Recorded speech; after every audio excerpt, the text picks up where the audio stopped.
Trágico que o Rio Grande do Sul está passando, a criminalidade no estado continua. Mais de 130 prisões já foram realizadas desde o dia 2 de maio. As ocorrências variam entre furtos e roubos de casas desocupadas, golpes na internet e outros crimes em abrigos.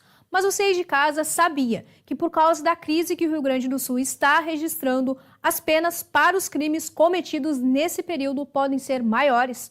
Nossa equipe conversou com o advogado criminalista e professor da UBRA, o César de Lima, que explica mais sobre isso.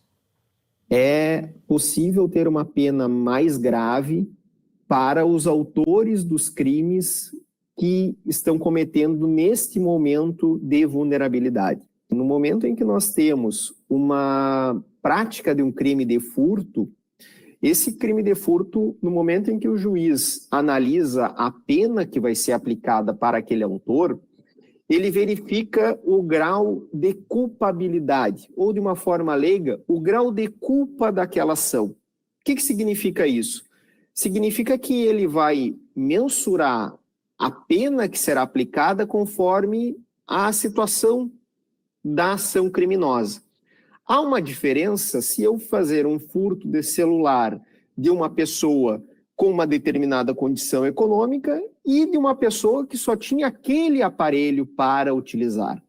A pena, nesse caso, será mais grave para esta situação porque a vítima era mais vulnerável. E é isso que vai acontecer nos casos de furtos que aconteceram e que estão acontecendo nesse momento de catástrofe.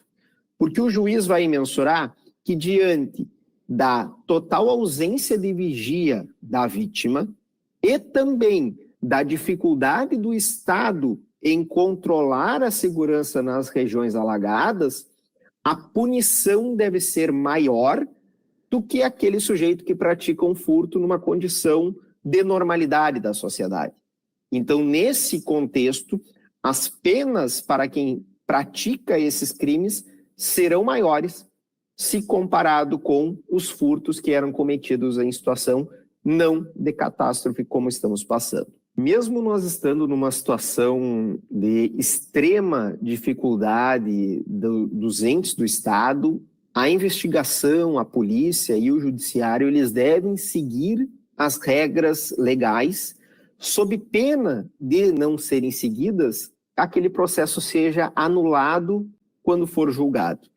Então, na situação em que nós estamos de crianças e adolescentes envolvidos em atos infracionais, obrigatoriamente eu preciso ter essa autorização judicial para, eventualmente, determinar ali uma medida que venha a impactar na liberdade daquela criança e do adolescente, sob pena de, se eu não ter essa autorização judicial, eu incorrer aí numa nulidade, no processo não ter o efetivo resultado que a sociedade espera daquele julgamento. No contexto de doações, né, é importante que quem está disposto a doar tenha um cuidado muito grande com o real local ou destino daquela doação, porque nós temos nos últimos anos uma redução de crimes violentos, mas um aumento gigantesco de crimes virtuais.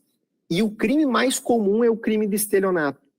Então o sujeito, as organizações criminosas que já praticavam esse delito, apenas utilizam da tragédia como um instrumento facilitador para o convencimento, né, daquela fraude, que é obter um recurso de uma maneira ilícita, porque desvia a finalidade que foi publicizada.